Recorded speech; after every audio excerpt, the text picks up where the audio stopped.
Last season on Dark Dunedin. Where did you get that ring? This one? Sorry to pry. Oh no, I'm glad someone noticed it. It might not look like much, but this is one of my true treasures. Whatever happened to all publicity's good publicity? Sell some paintings. I haven't done that in years. You've got to leverage this, Louise. I'm not really the sort who leverages tragedy. We sail the curving asphalt aisle between schist altars and the reddish tussock grass that gave the Maniatoto its name. Above and in front of the car, two magpies dance a duel. We're sluicing down into Sutton when suddenly the car lifts. It's airborne. Dark Dunedin Season 3, Episode 1, Stranded.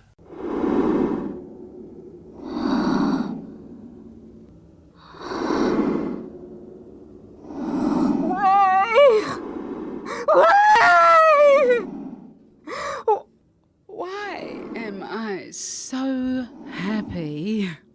I've escaped, left myself, transformed. My head has a red mohawk. Each of my wings spans over a metre. Black feathers tinged with yellow and green. I'm flying, gliding away like a bird, like an eagle. I am Poakai, Harpagonus, Horst Eagle.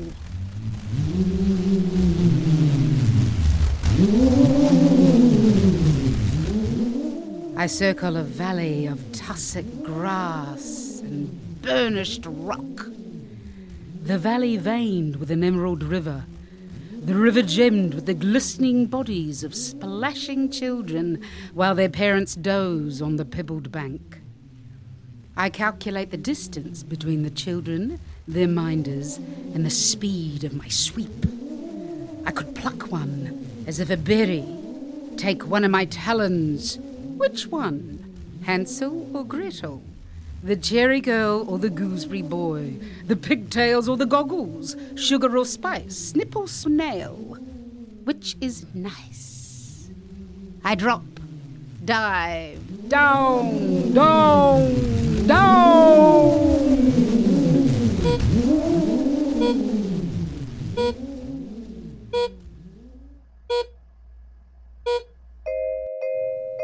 You don't see me, but I see you. I am Louise Hepburn, an invisible woman in the Edinburgh of the South.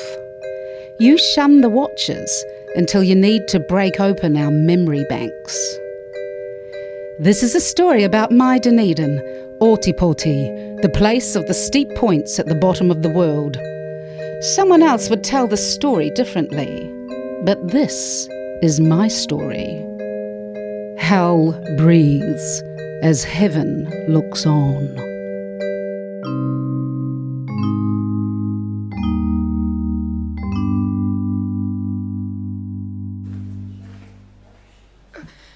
I can't. I'm not carrying you back. I need to stop. You can do it. Tomorrow. I'll do it tomorrow. Tomorrow is Saturday. Christ! At least you can walk. What? Well, not like your sister-in-law. If she walks again, I'll believe in unicorns. Are you allowed to talk about other patients? She's not my patient. Oh, lucky her. It is a statistical likelihood if she's been in a coma for over 6 weeks. I know how long it's been.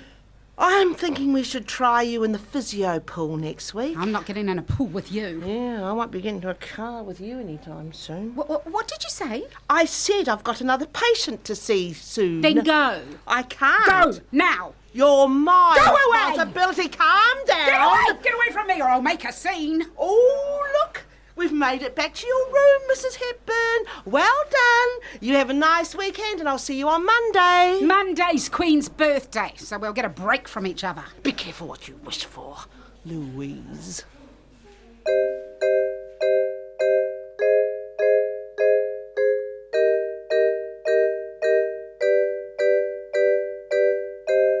Sometimes, in the place of the steep points at the bottom of the world, It's as if you're at the bottom of a slippery bowl with no hope of purchase to climb out of the city. I set off the row of family dominoes, and now we're short on still-standing soldiers. Could you do worse than nearly kill one of your own? Your brother's wife? Your nephew's mother? If I leave my head too long in the black clouds, I will go crazy. I need to tether myself to untainted, tangible truisms. The clock that ticks. The damp towels in the laundry bag that I used myself, unaided. The plastic jug of water that I now have the strength to lift. The water that hydrates and quenches and passes through me, that gets me up in the night. I can now get up in the night on my own and put myself back to bed. The sheets that shroud me. The beam from the night nurse's torch. Paracetamol popped from tinfoil pouches to bridge the gap between stronger reliefs. The 3 slices of peach that sit like orange commas alongside my cereal each morning. The flowers that arrived while I was having my physical therapy. Gerberas and astrameria and iris and lilies and gypsophila, what the Americans call baby's breath. Do I dare look at the card? Or is it a trick? A scorn hidden behind blooms? It's from Regan. I'd lost the post-it with her contact details, but she's read about the accident. It was an accident. That Regan's stepping into my life while my family pushes me away is a flicker of hope that feels like fate, and something still secret when so much has been flashed in public. Regan's written the card with her own hand. One doesn't use an intermediary to cross 3 neat kisses after their name. 1, 2, 3. Good news. Huh? I have good news. Sarah? Did Richard send those flowers? I'd be lucky if Richard sent me a bunch of hemlock. He doesn't blame you. He should, like his sons do. Well, you don't know that. And anyway, I believe you are going to be a success. Don't be crass. I'm not. You are selling Selling what? your art. I don't have a dealer. A gallery phoned. They've several buyers lined up already. Why? I haven't sold anything in years. Well, you see, how can I put it so it doesn't sound... Crass? I was thinking more calculated. Spit it out, Fen. You're sought after. Why? There's talk you might... Might what? There's some uncertainty around how stable you are. Stable. That you might not be going to make it. Then set them straight. These aren't conversations anyone has had directly with me. Who's your mole? Well, Informer. Gossip. it's the young lady at the gallery. She's not that young. What would she know about my stability? That you are about to be very financially stable. And you don't have to do anything. You just need to stay here and get better quietly, and I'll take care of it. You would do that? I would. I don't want you visiting me anymore. What? You're not to come here anymore.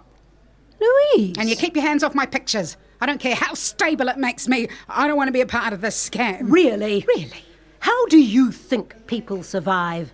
How do you think women survive in this world? That's just it, Fenella. Not all of them do. Oh, it's hot. Too hot for this room. The scent of flowers is too strong, cloying. Especially the lilies, which are opening in front of me, yawning as if they want to eat me alive. saffron stamens butting through the creamy petals like little devil tongues. Then I remember grief so deep, the tongue must wag in vain. The language of sense and memory lacks the vocabulary of such pain. What is it I remember? The lilies. I remember that lilies are flowers of death. Dark Dunedin is a production of Prospect Park, New Zealand, based in Otipoti, the Edinburgh of the South. All episodes are written and directed by Emily Duncan, produced by H.J. Kilkelly, and recorded at Otago Access Radio. Dominic Angelo-Laloli is the technician, and original music is by Marama Grant. Original artwork by Jess Newton. The actors in this episode are Julie Edwards as Louise Hepburn, Cheryl Amos as the physiotherapist, and Terry MacTavish as Fenella.